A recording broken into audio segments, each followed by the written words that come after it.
So excited to be with each and every one of you today. My name is Action Jackson, the UK ambassador for happiness. I am so really excited.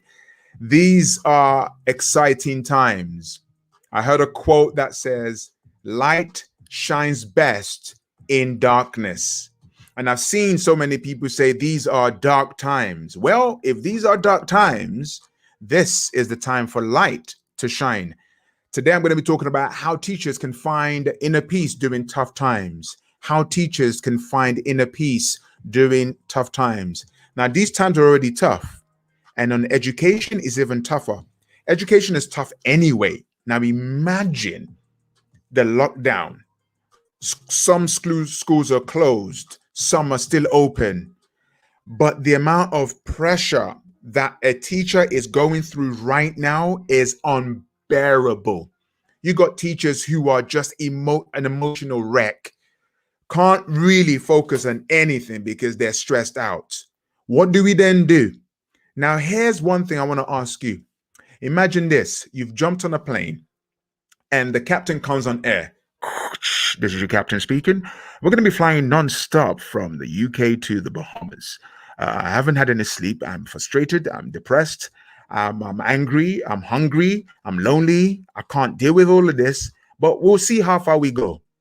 Would you stay on that flight? You wouldn't stay on that flight. You would not do that. You would not want to fly with someone who is a mess, who hasn't got any inner peace.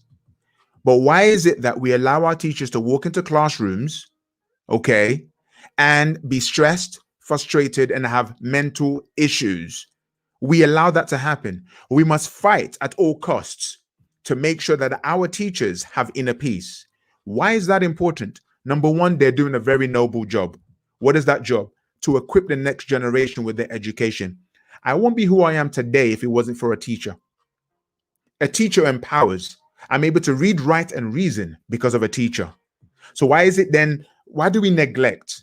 And I believe that enough is not being done. I think we need to do doubly more, because when a teacher, check it, a happy world starts with a happy school. A happy school starts with a happy teacher. Do you see that? Because from that happy school comes happy children who go into society and make things happier. But if the kids are not happy, well, where's that coming from? Oh, let's blame the teacher. Let's not blame the teacher. Let's find a way to support the teacher, to empower the teacher. So what I'm going to do to you today, I don't want to share theory. I want to share some practices that's going to help you get to that next level in terms of how you can find inner peace as an educator. First thing I'm going to say is this: you deserve inner peace. Type that in the comments below. I deserve inner peace. I deserve inner peace. Here's the thing. Most people think, oh, it's okay for me to just grind and grind and grind. No, don't just grind. Don't just grind. You deserve inner peace. And most teachers don't accept and own that. The first thing I need you to understand is you deserve inner peace. You deserve it. Because if you don't believe you deserve it, you will not fight for it. If you don't believe you deserve it, you will not fight for it. Why do you deserve inner peace? Because that's the only way you can stay alive. You need you.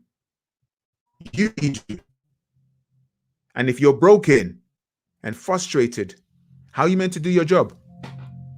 How are you meant to be effective in the classroom or behind your computer doing remote learning? You can't be. You must first of all put that mask on yourself to get some oxygen before you give it to others. So in the comments below, I want you to write down, I deserve inner peace. It's a very authoritative statement. You deserve inner peace. I deserve inner peace. Once you own that statement, then your brain says, okay, how can we get it? One thing I do believe is this: when you complain, it strains your brain. When you complain, it strains your brain. The number one killer of inner peace is complaining. And I find that in the education realm, there's a lot to complain about, so it's easy for you to complain. There's a lot to complain about, so it's easy for you to complain. But you don't realize when you complain, your brain focuses on the negative aspect of life or the negative aspect of the situation. Your thoughts determine your inner peace. Let me break it down like this.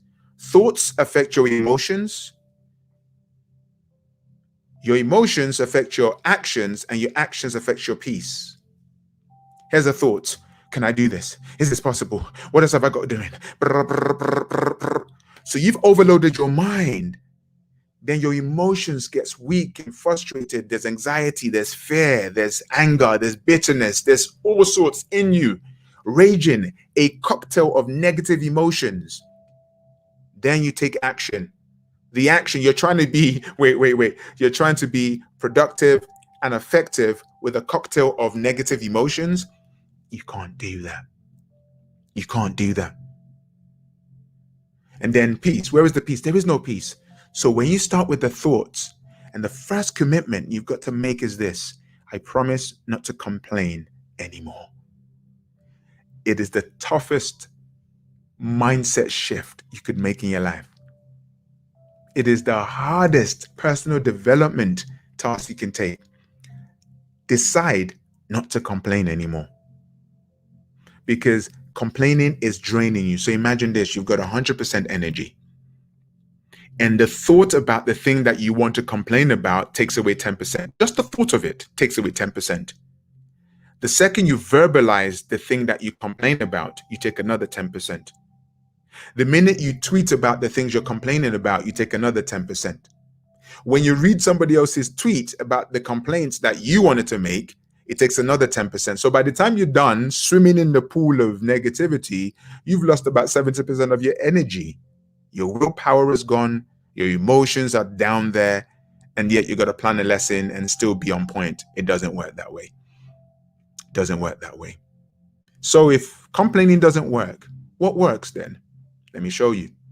Boom. Gratitude determines your inner peace. Gratitude determines your inner peace. There's a lot to complain about, but there is a lot to celebrate. You want to go from complaining to celebrating, from complaining to celebrating, from complaining to celebrating. There are people who have it worse off than you. Yes. You see, let me tell you, the things you're complaining about, some people are praying for.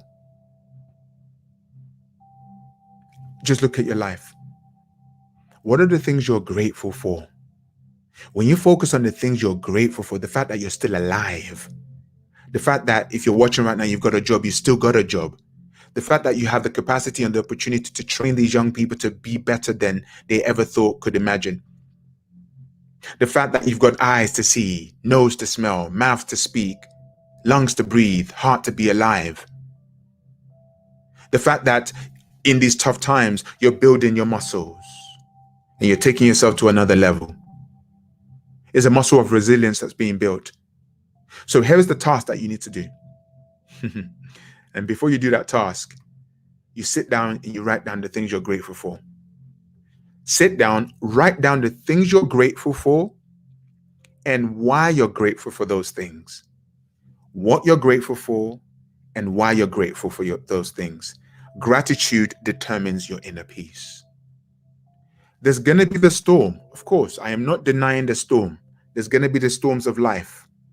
But I believe that your boat can still navigate the storm because you were built for the storm. You can break through the storm. You can make it. I know that for sure.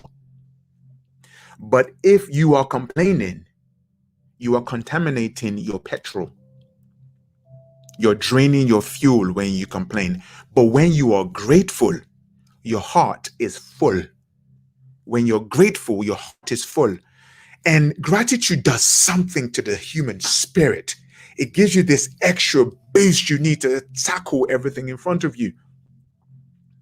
2020, I lost 95% of my income. 95%. But guess what I still had left? My life. That is far more valuable than any cash amount. With my life, I can turn things around. With my life, I can impact the world. With my life, I can take things to a new level. With my life, I can impact someone who's going through a worse situation than me. With my life, I can impact a young person. With my life, I can talk to a young person and their parents. You have what it takes.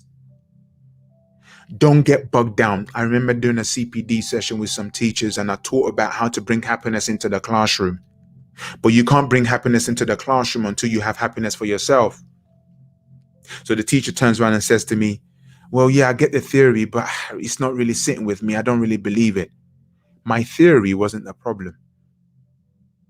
The fact that the teacher was buried under a pile of criticism over years makes it difficult for her to understand and live what I was teaching. So what are you grateful for right now? Just have a think. Take a deep breath in. Breathe out. What are you grateful for? Family? Food? Your job? Your life? Because whatever you're grateful for, it multiplies because your focus goes to those things. Let me show you this. Let me show you this statement right there. This is the psychology behind it. Thoughts, emotions. Your thoughts affect your emotions. Your emotions affect your actions, and your actions affect your peace. What are you thinking? And here's the other thing I'd like to say to you. You are not your thoughts. You're not your thoughts. You have thoughts, but you're not your thoughts. I want your thoughts to be like butterflies flying above your head. Some butterflies are great, and then there's butterflies and there's moths. Ugh, no one likes moths. But the second you capture them and you stick them into your mind and you keep replaying them, it affects your emotions, action, and then your peace. This is it. Take a deep breath in. Breathe out. Now, once you've made a list of the things that you're grateful for, because I do believe that gratitude determines your inner peace. Gratitude, if you're watching right now, gratitude determines your inner peace. Gratitude determines your inner peace. Do not be ungrateful. Do not be ungrateful. Please. There's a lot to focus on. There's a lot to get through. But we might as well just get on with it rather than complain about it. When you're trying to work through something and complaining at the same time, it drains your battery. Stop complaining.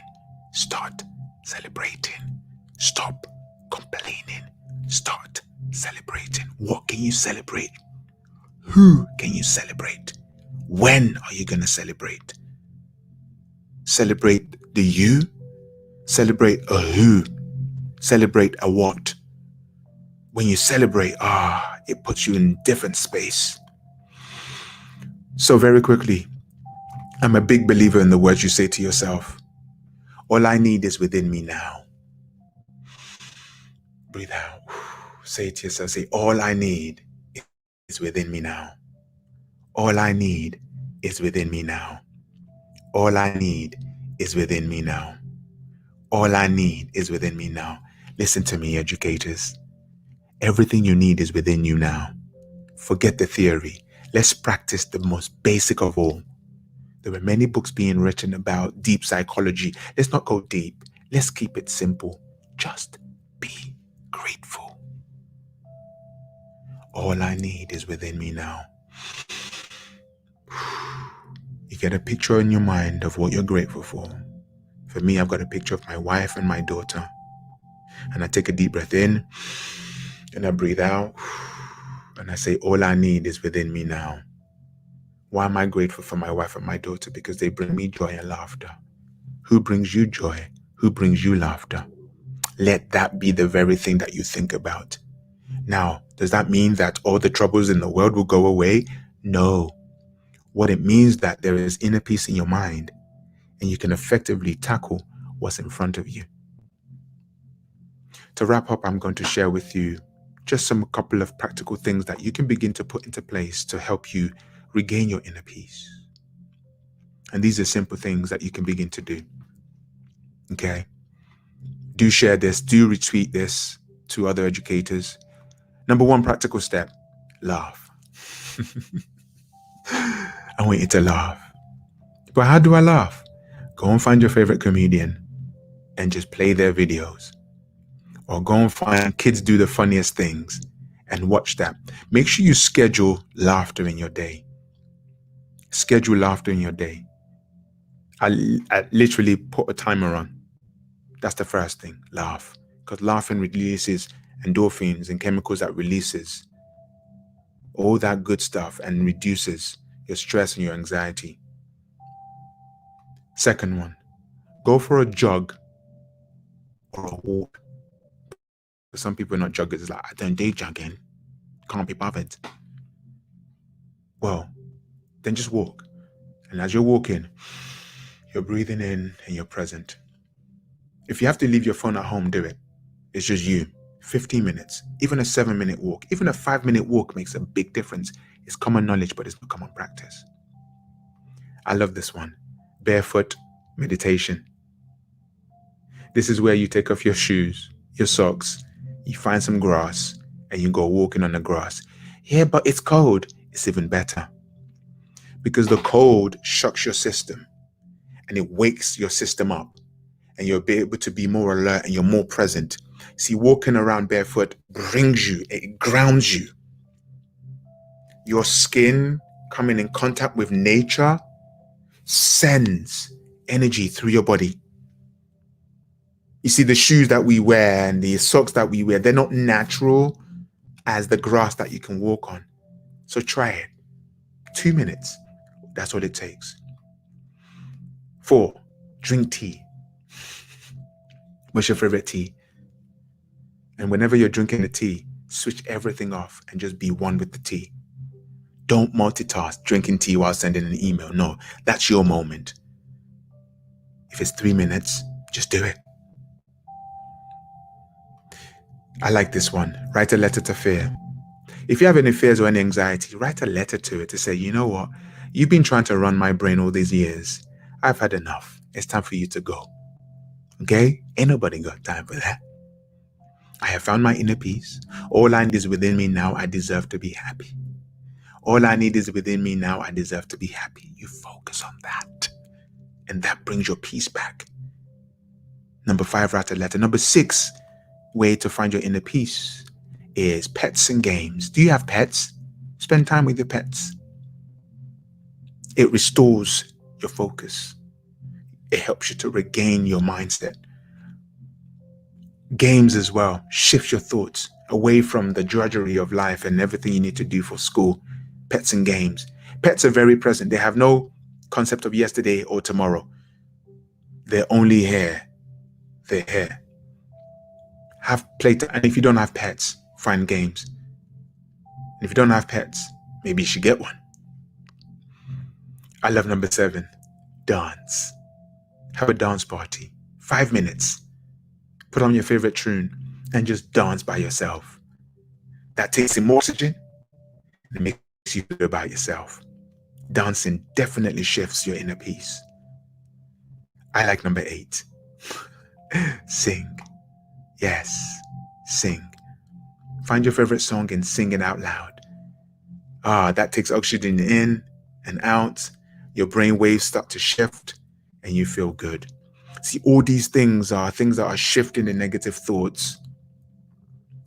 Number 9, I love number 9. Talk to yourself. I do this a lot. I counsel and advise myself, and I follow my own advice. When you talk to yourself and tell yourself what you need to do, put you in the right space. Very easy. Very straightforward. Some of us have been negative. It's time to stop it. And finally, number 10, talk to your dream team. I don't have a dream team. Start one. Find a friend who you trust. Find a friend that you know. And connect with them. And say, listen, I want you to keep me accountable. I don't want to drop. I'm going to be focused. Those are the 10 ways to find inner peace as a teacher. All I need is within me. I'm grateful to be alive. All I need is within me. I'm grateful to be alive. Repeat that to yourself regularly, and I know it would help you to find inner peace again. Thank you so much for tuning in. You are amazing, and we admire you.